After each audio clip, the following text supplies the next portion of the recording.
Bloomberg Audio Studios. Podcasts, radio, news.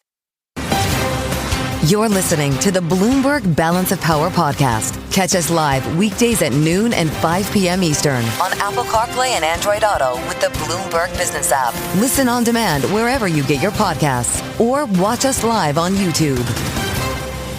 We're here with all the famous people, indeed, at World Headquarters in New York, where we've got a little election that's going to take place tomorrow. And that's partly why we are here. Of course, we'll have special election coverage all day long and into the evening on Tuesday here on Bloomberg TV and radio. We put the whole band on the road, and we've got a lot more coming. This hour, we'll spend some time with Republican Congressman Mike Lawler of New York. He's got some thoughts on this mayoral race and, of course, on a government shutdown that has now hit day 34.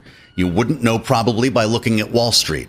But there's no end in sight here. There is, however, an important development today that came from the White House announcing its intention as of noontime Eastern here. That was the deadline to at least partially fund SNAP benefits, food stamps that you've been hearing so much concern about. The SNAP program was defunded as of Saturday, knowing as well that Head Start was also on ice Saturday. And we saw the open enrollment for Obamacare begin over the weekend.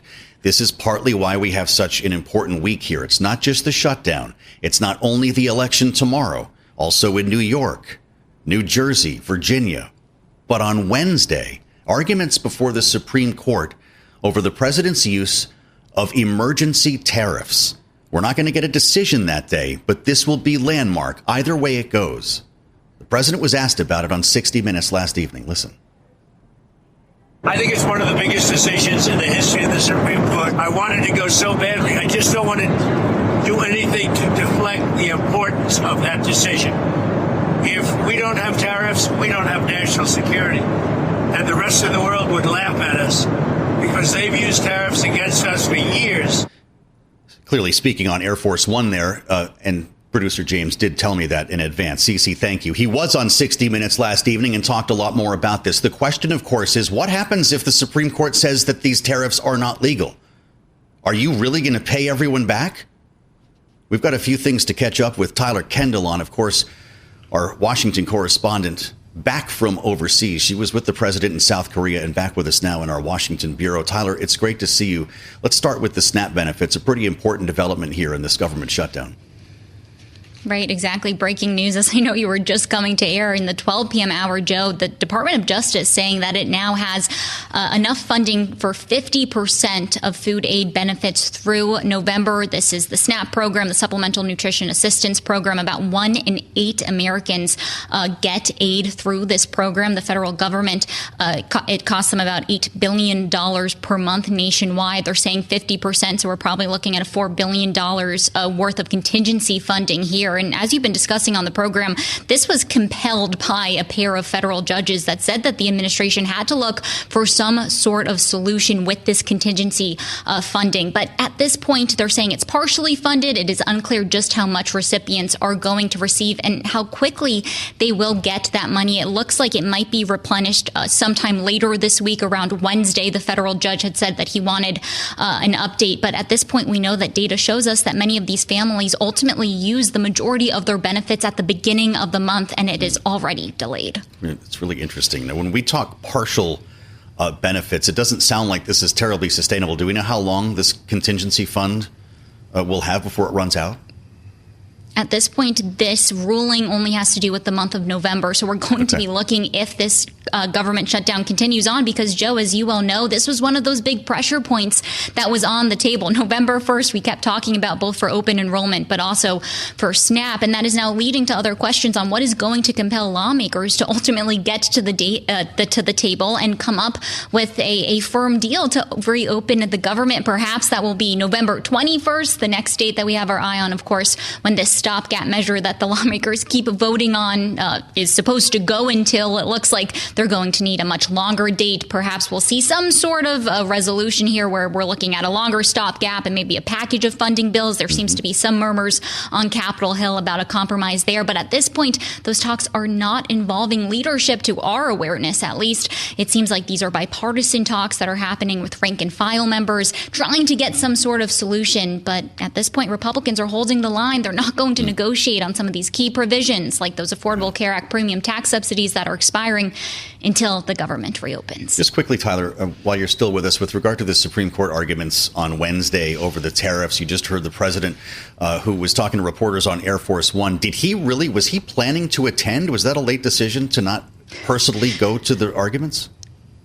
Well, I mean, it sounded like he was going to, though. In that Truth Social post last night, he did qualify that he's no longer going to. But this is a really core part of President Trump's economic agenda, right? And the question here are the legality around those tariffs that were invoked through IEPA, the International Emergency Economic Powers Act. President Trump had to declare a national emergency in order to impose them. And those are the questions that I'm looking out for here. One, did President Trump have the legal authority to use IEPA to impose tariffs? This has never been done before. Questions here about whether or not he bypassed Congress, but also whether or not the national emergencies he declared, as you'll recall, fentanyl on the border for those tariffs on Canada, Mexico, and China, and then the persistent trade imbalances for the so-called reciprocal tariffs. Do those meet the legal standard of being a national emergency? It has to be an extraordinary and unusual threat according to the law. So there's a lot at stake here, but Joe, as you well know, there are other options on the table, and officials haven't been shy that they're going to invoke other tariffs using other tools like Section 232 or Section 301. Which is why Wall Street keeps saying, let us know when it's over. Tyler, thank you. Tyler Kendall,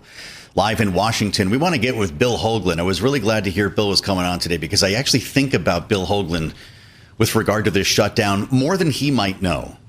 Bill is an operative, a former operative from Capitol Hill who was there when things were done differently, when there was something called regular order, when there was courtesy and decorum.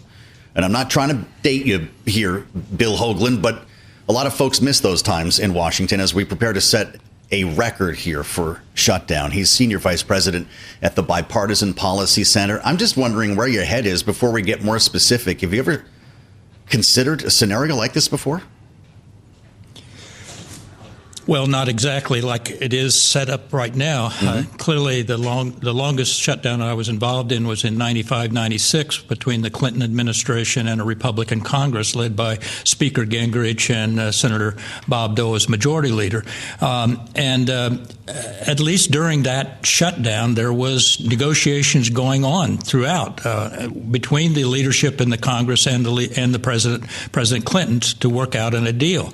So this is a little different here, where we don't have the negotiations, and this is much different than the past. Further, this is a president who has looked at Congress, I think, and said, Congress, you've failed to do your job. You haven't passed a budget for the upcoming fiscal year. Quite frankly, Congress hasn't done the budget over 13 of the last 25 years. They have not done their appropriation bills on time. And so the president probably correctly says, well, if you guys aren't going to get your work done, I'll do it for you. And this is this unitary president theory that exists is creating this, when Congress doesn't do its work, creates the vacuum and sets this up. So this is much different than the previous shutdowns that I've been involved in over the many years. Well, listen to that from Bill Hoagland. Next time somebody says it's not different. I want to ask you about the nuclear option because the president keeps bringing it up, and I'm pretty sure as an institutionalist I know how you feel about this. Listen to President Trump from 60 Minutes on killing the filibuster. Here he is. I think we should do the nuclear option. This is a totally different nuclear, by the way. It's called ending the filibuster. You know what? The Republicans have to get tougher. If we end the filibuster, we can do exactly what we want. We're not going to lose power. The theory is, then we'll do it. But then when they get into power someday, they'll do it. That's true. But you know what? So you think John We're Thune? here right now. No, I like John Thune. I think he's terrific. But I disagree with him. Boy, John Thune must have broken into a sweat when he heard that. Bill, this is a perennial argument around Washington. Nobody ever thinks it's really going to happen. But more folks suggest that the longer this shutdown goes on, that it could. Could John Thune be compelled to consider this? Well, you mentioned, Joe, that I guess I would be considered an institutionalist going back a long way.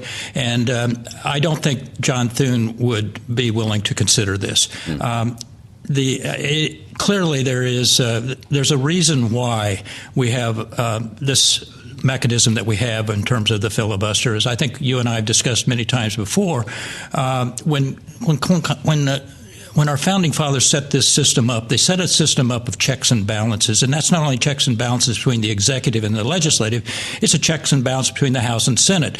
And it's that old story about how Jefferson wrote to Washington during when he was in Paris and asked, well, why do we have this House and not Senate? And the response coming from Washington was that in as you know, Tom, I guess he would have said, in Virginia, we drink hot tea, and we have a saucer, and the hot tea in the House is cooled by the saucer of the Senate. Yes, this is tough, but filibusters or 60 votes, supermajority votes are necessary to force compromise. And that's, we're not getting that compromise today. I still think it's important that we have that kind of a higher standard to pass major types of legislation. We have done away with the filibuster on a few items, particularly those as it relates to judges. Yeah. But on major legislative items, I think we still need to maintain the filibuster. Donald Trump on Truth Social, terminate the filibuster, he writes, not just for the shutdown, but for everything else. We will get all of our common sense policies approved, in parentheses, voter ID anyone, and make America great again. He goes on to write, Bill, remember, the Democrats will do it immediately as soon as they get the chance. Do you believe that? No, I don't. I think it'd be, quite frankly, the opposite. If the Democrats would not want to have I think the Republicans would not want to have the Democrats do away with the filibuster, and so in that particular situation, the Republicans would stymie a filibuster.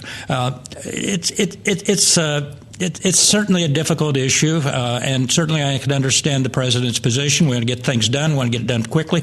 But this is Congress. This is a slow, deliberative process. I'm sorry, it takes time to get legislation done. But this is a big country, and it requires a lot of deliberation, and it requires, at the end of the day, as Madison wrote in his Federalist Papers, compromise. We're going to get the panel's take on this in just a moment, Bill. Before you leave us, do you have any gut check on how long this might go, and when do they need to write a new CR? November 21st is in a couple of minutes. Certainly. I am of the mindset that if they were to open the government up, and my gut, who knows? But my gut is that we have another payday coming up for civil service on Friday. Mm-hmm. We have military pay coming up. Taking some pressure off of the SNAP program today is helpful, but that's only partial, as was pointed out by Tyler here. It is you're going to continue to keep the pressure going here. We're going to have problems, continued problems with the FAA air traffic control officers. And so I do believe that the pressure will mount such that we get some sort of a agreement maybe within the week or two here at the latest. That's my hope. And but who knows? This is a very uncertain time. Yeah. And I've been told that there are there is negotiations going on, as Tyler had indicated. They are not with the with the leadership right now. But as soon as the president gets involved here, I do think we're going to be able to get this thing done and move on. But we'll probably have to pass another continuing resolution. Back in the spring, you and I talked about this, and I think the next continuing resolution will probably have to take us into early next year. Bill Hoagland, great. I'm going to take your optimism and run with it, Bill. It's good to see you. Thank you. From the Bipartisan Policy Center in downtown Washington, D.C. Let's see how the panel feels. Bloomberg Politics contributors Rick Davis and Jeanne Zaino are with us. Rick is our Republican strategist, partner at Stonecourt Capital, and Jeanne, our Democratic analyst and democracy visiting fellow at Harvard Kennedy School's Ash Center. I don't know if you're feeling the optimism right now, Jeanne, as a Democrat. Both sides of the aisle seem to think they have the moral high ground. And I got on a plane yesterday. It took me a lot longer to get to New York than anybody ever could have imagined. We are starting to see different agencies feel impacts on different levels. The SNAP development today is an important one. Does it make you feel like we're getting closer to something? Well, Joe, I'm feeling optimistic because I just listened to Bill talk about the Federalist Papers and Thomas Jefferson and James Madison. It fills me with this so much positive feelings. I think another aspect of this is that what happens tomorrow at the polls. You were just talking about John Thune not being willing to take the nuclear option, as the president calls it.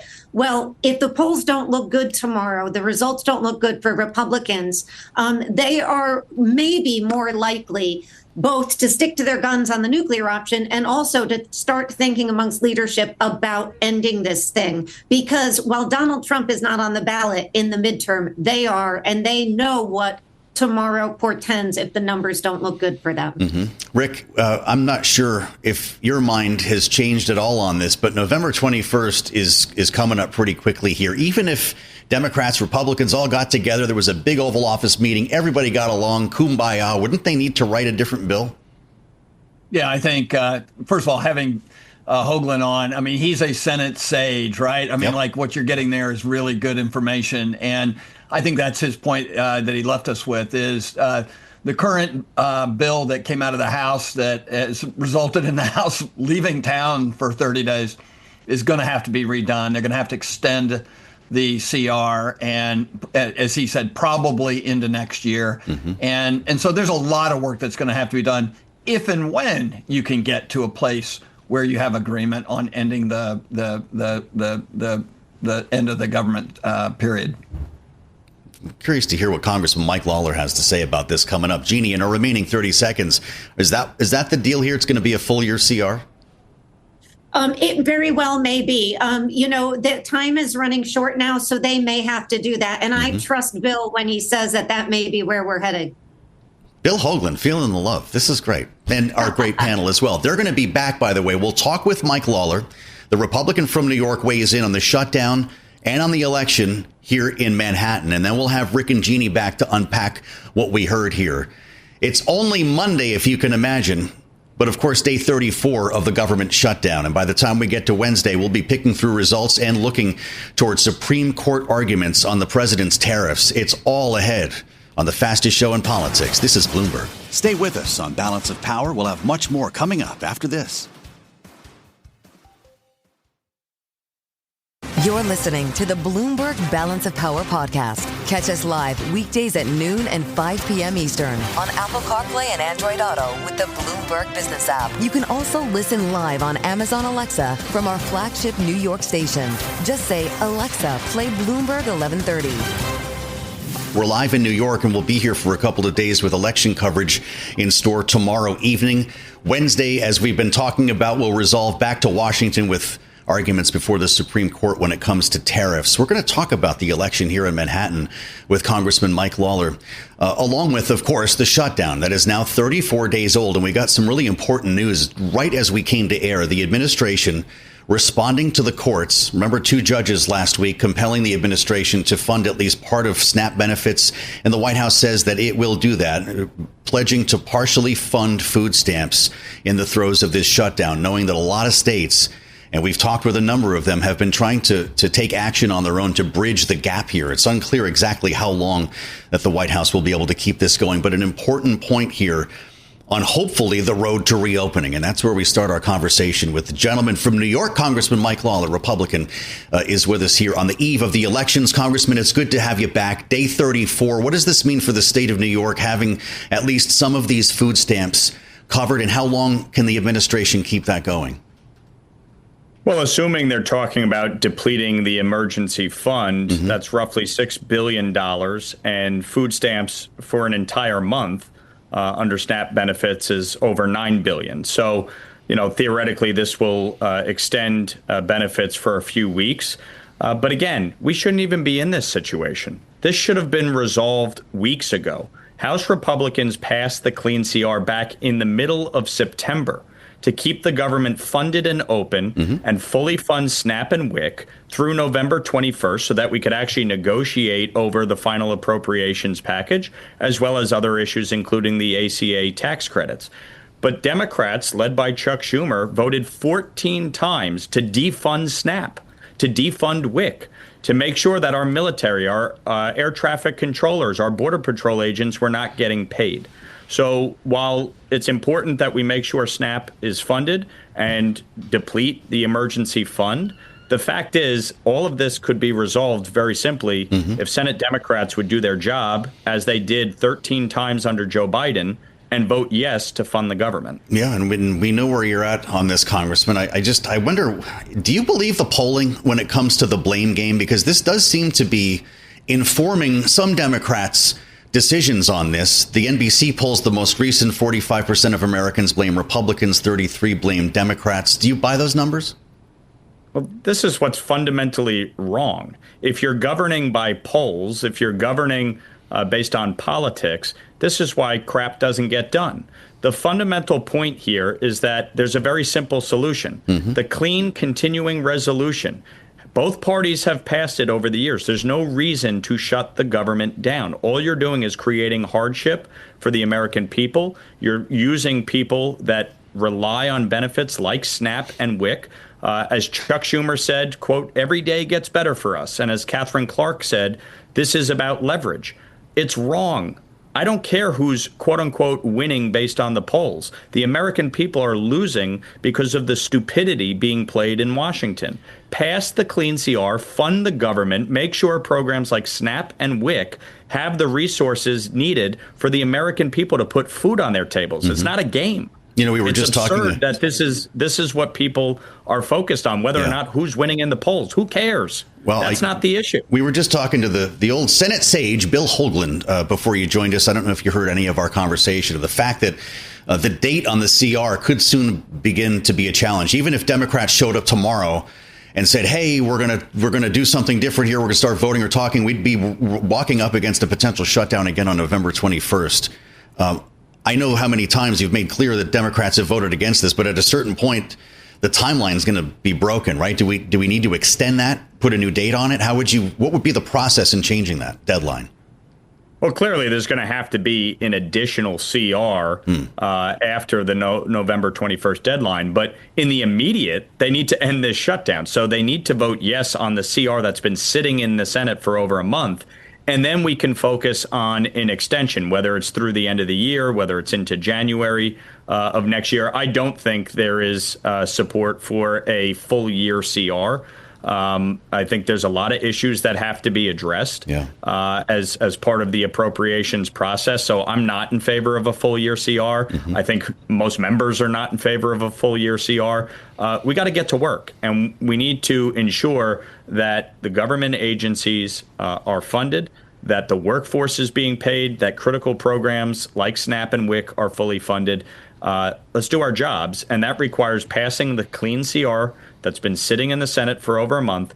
Then obviously we're going to need to pass an additional CR, date to be determined. But the objective should be to finish the appropriations work before the end of the year. I have to admit, I was surprised to hear Jason Smith, who chairs the Ways and Means Committee, tell us on the air that he supported a full year CR, which gives us a sense of how difficult appropriating has become. Congressman, I want to ask you about the mayoral race here in town. President Trump was asked about it on 60 Minutes. You probably heard what he said about Andrew Cuomo. Let's let everyone hear for the sake of our audience. Here's the president on CBS.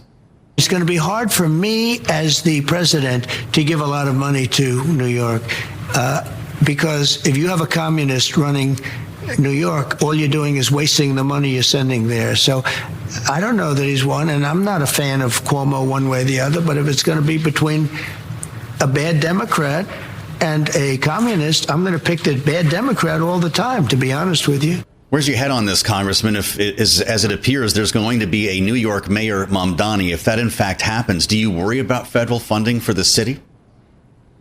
Well, it's interesting to see President Trump and Mike Bloomberg on the same page. I know Mike Bloomberg has supported and endorsed Andrew Cuomo. From my vantage point, it's a little bit of a bridge too far to endorse Andrew Cuomo for me.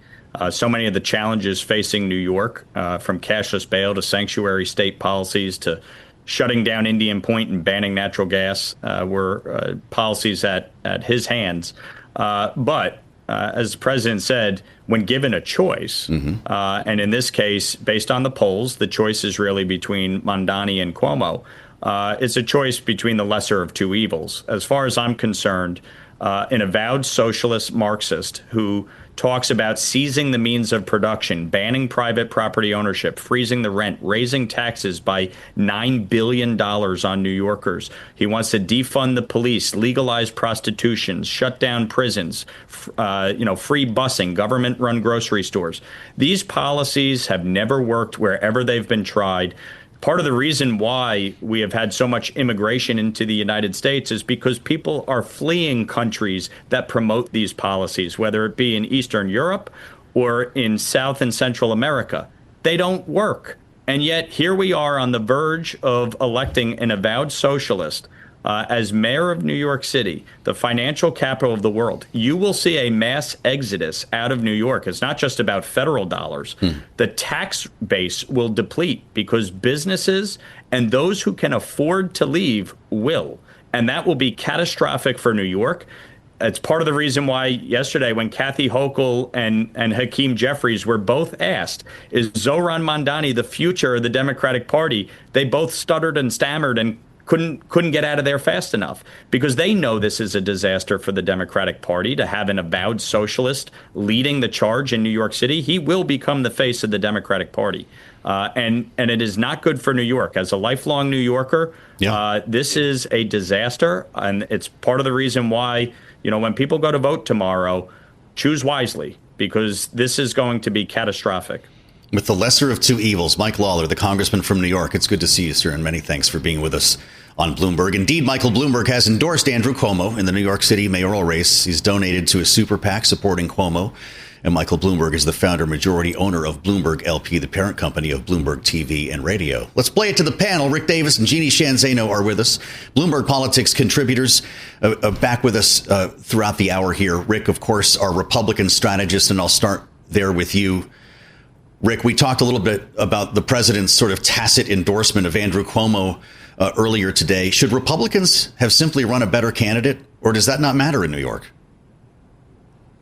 It always matters because the ability to get in and define what the terms of the election, what the stakes of the election are going to be, is really important. And I would say Curtis Sliwa has been a perennial mayor candidate. So I do think, what they'll probably look at is let's find some other way to make that point, because this has not gotten us very far. And look, right now in some of the polls, he's getting as many votes almost as Cuomo. So you never really know what impact you're going to have.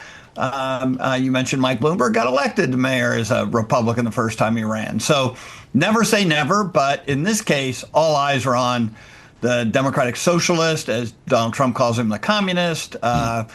Marxist has been mentioned by Congressman Lawler. This guy's got more titles than anything I've ever heard of. And yet I think one thing everybody agrees upon, he's likely to have a new title, come tomorrow, and that's mayor of New York. Boy. Jeanne, I'm not sure what you made of our conversation there, but can Donald Trump get Andrew Cuomo elected mayor? No, I don't think Donald Trump can get him elected. And I think the question you asked Rick about Sliwa is a really good one, because I think it can also be asked about moderate Democrats. And I often consider myself one in terms of their choice of candidate in terms of Cuomo. It's not that long ago that Cuomo stepped down as governor. He had, several issues dogging him at that point. He has tried to get over those, but it hasn't been a long time. And of course, you see the young people and the energy out for Mamdani. So I think there is that question about both sides of the aisle when it comes to New York City in terms of the party elite, if you will, the more moderate members.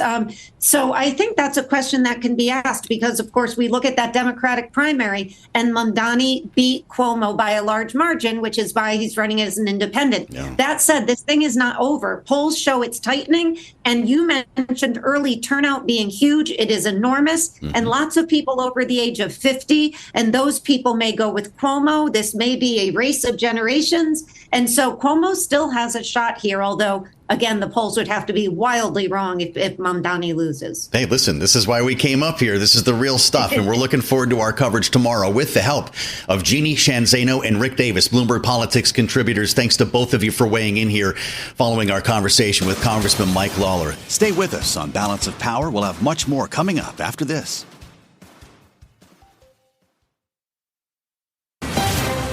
You're listening to the Bloomberg Balance of Power podcast. Catch us live weekdays at noon and 5 p.m. Eastern on Apple CarPlay and Android Auto with the Bloomberg Business app. Listen on demand wherever you get your podcasts or watch us live on YouTube. Nice to see you. We're at World's headquarters in New York, and we're parked here for a couple of days because we'll be here for election night special coverage tomorrow. We do have a lot more to talk about when it comes to elections in New York, Virginia, New Jersey, and we will coming up a little bit later in the program with our political panel. And at the top of the hour, 1 p.m. Eastern time, we'll be joined by Republican Congressman Mike Lawler of New York, who has, as you could well expect, a few things to say about the New York mayoral election, not to mention our shutdown. We are in day 34. It's not bothering the markets, as we just heard from Charlie Pellet. In fact, we wake up to yet another massive announcement when it comes to the AI spend. And I'm guessing there are a lot of investors who are feeling like they missed the boat when it comes to Amazon, because Amazon had been largely left on the side of the road in this conversation. And following the earnings report last week, and now this, it's a different world. Amazon's cloud unit signing a $38 billion deal to supply OpenAI with computing power, and it's got the stocks on the move here. It's going to involve NVIDIA chips, and so everybody is happy all over again. That means we get to spend some time here with Caroline Hyde, as I mentioned, in person. This is, part of the fun of coming to New York is you get to see all the famous people, like the co-host of Bloomberg Tech on Bloomberg TV. Great to see you. It's Caroline so much fun Hyde. to be here with you, Joe. Well, it's what a treat for me. I would just love to hear from you about this idea of circular investing, the lazy Susan. How does OpenAI find another announcement every other day? Because I'm hearing that this is actually something that investors can look at as a more real transaction as to some of the other kind of longer term visionary deals. Because the data centers are already there, and the compute equipment that AWS is going to be able to provide is basically going to be up and running by the end of 2026, much closer in proximity than perhaps the $300 billion deal that's been struck with Oracle, or the tens of billions that OpenAI has agreed with Broadcom to develop its own chips. Amazon is already the dominant market player when it comes to offering cloud. They are now, because of the new agreement between Microsoft and OpenAI, allowed to have a bit more of the piece of the pie when it comes to offering some compute to OpenAI, of which, of course, has an insatiable demand for these things as it trains its large language models. So $38 billion straight up. We've got a 7-year agreement. This could ramp up ever higher. And already they're saying they're going to be deploying these GPUs that are in the hundreds of thousands when it comes to NVIDIA, but also CPUs. And that's where the nuance goes, because Amazon's real selling point here is, look, we are vertically integrated. Sure, come with us and we'll give you the cloud compute, but we're also developing our own chips. They don't name check Trainium in this particular statement. But remember, that's why Anthropic has been a big investment for them, and where Anthropic's helping them use their own chips. In the future, they say there could be millions of CPUs provided. Maybe that's a bit more of Amazon's take. So this is really just feeding on what you said was that narrative we got at the end of the week that AWS is back up and running. We've seen growth accelerate into the 20% demand. Wow, amazing. So where does this leave Microsoft, which has a massive stake in OpenAI? And it goes back to the question of how can all of these competitors be enriching each other and make that sustainable? Well, I mean, all paths lead back to NVIDIA, of course, is always about their GPUs. So they do well. Microsoft, in the meantime, is signing its own deals. And I think Microsoft's real key message last week in their earnings was, we don't have a demand issue here. We have a supply issue. And that's why Amy Hurd and Satya Nadella have got ever more creative about how they're using neoclouds. That was the big news that we got out of them today. IREN is actually an Australian company but has a lot of compute access, because it used to be helping mine Bitcoin. Now it's got a lot of access to compute in Texas. And they're signing a $9.7 billion deal with Microsoft to allow them to lease some of their compute going forward, and they'll have extra to come. But Microsoft's trying to be creative in that, yes, I'll build my own data centers, and yes, I'll ramp up my capex.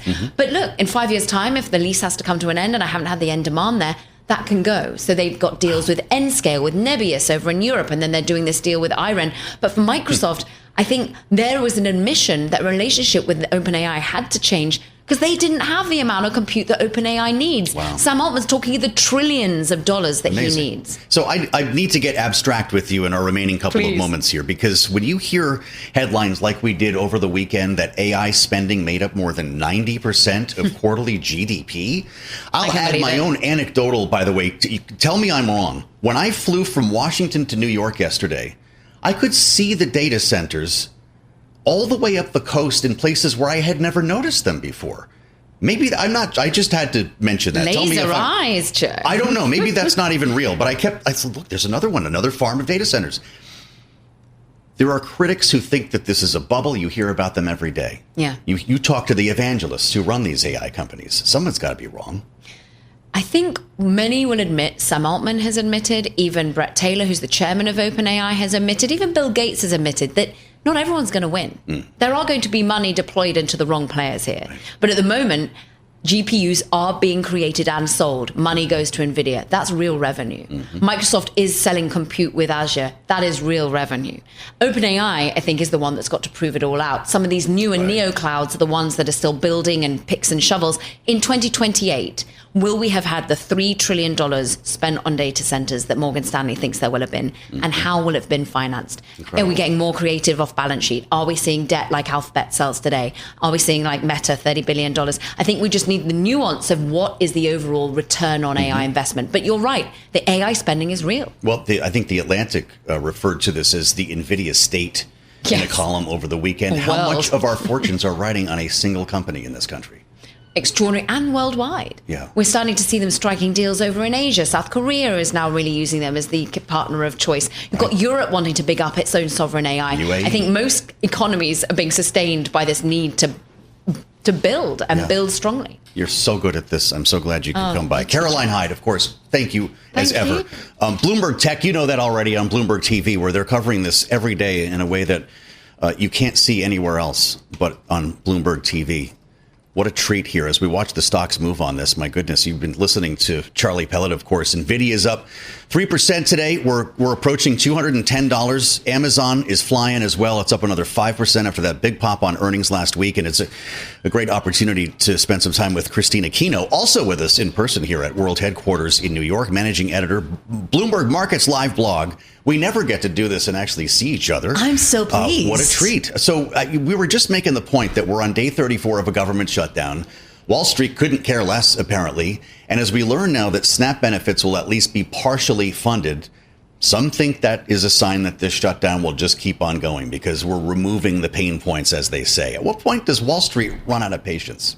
Yeah, I mean, very interesting, Joe, because my team did actually conduct a survey a few weeks ago asking our clients, at what point would the shutdown actually start to hurt markets? And they said that if it lasts for more than a month. But here we are. Exactly, nearly 35 days, and it's still really not showing any signs of piercing that equity rally. And, for reasons that are not related really to the shutdown, right? We have this constant story of deal after deal in the AI space being made that's really sustaining investor enthusiasm, that's allowing them to kind of set aside the shutdown for a little bit and focus on other more optimistic things. Which is all AI all the time, right? We were just talking about this monster deal, and I know you're writing about this as well.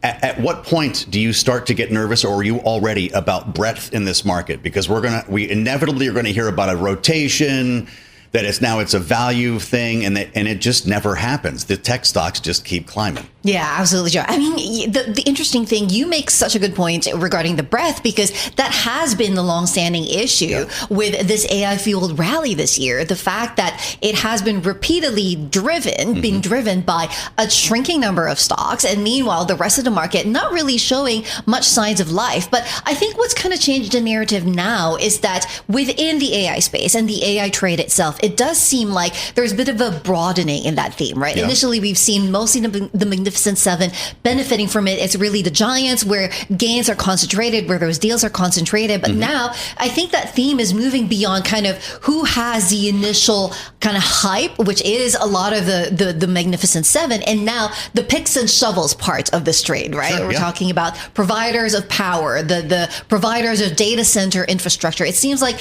there's that shift now, which I think is giving investors a reason to be more optimistic, because now they're thinking, hey, it's not just concentrated created, right? Which is the risk. It's now actually broadening that AI benefit circle. So maybe it's not just the NVIDIA state, maybe it's the AI state. As we spend time with Christine Aquino, I'm looking at this Kenvue deal today. It's a monster, $40 billion. Kimberly-Clark making the buy here on a company that had been severely damaged, at least in terms of its stock, from Washington, from RFK Jr., when he made this call on autism being tied somehow to Tylenol.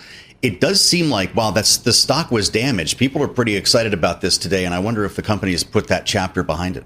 Yeah, absolutely. But it's very interesting, though, because, of course, Kenvue shares were soaring on the back of this deal. Yeah. And, that's something that's very known in the street, that it really needed that fresh injection of capital to keep its sales going or to revive its sales. But then on the flip side, Kimberly-Clark shares were actually down earlier once we heard of this deal. And that speaks a lot to some of those underlying worries still that are probably being driven by just the chatter around this company from Washington, right? And there is some consideration, we know, from Kimberly-Clark's perspective, like, well, what are you going to be doing about the potential challenges, regulatory and others speaking, when it comes to acquiring an asset like Kenvue and all the controversy surrounding that. But it seems like they were prepared. Investors have yet to be convinced of that based on the share price declining. But, early days, we'll see how that plays out. Kenvue's up 15% right now. Clark down about 13%.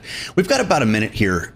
Christine, are you hearing talk on Wall Street about this Supreme Court case involving tariffs this week? We're going to have opening arguments on Wednesday. If they tell Donald Trump he can't do this, we're talking about the potential of a huge payback of money. Would that not rock the market?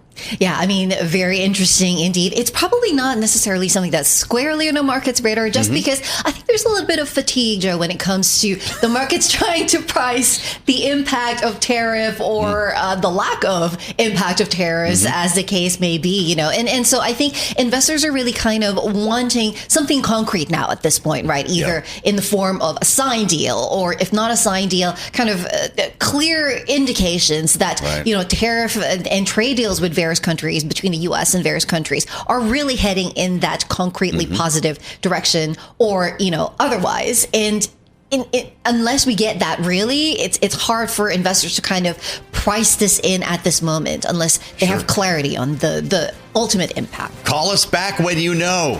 Christine Aquino, thank you so much. It's great to see you. Thanks for listening to the Balance of Power podcast. Make sure to subscribe if you haven't already at Apple, Spotify, or wherever you get your podcasts. And you can find us live every weekday from Washington, D.C. at noontime Eastern at Bloomberg.com.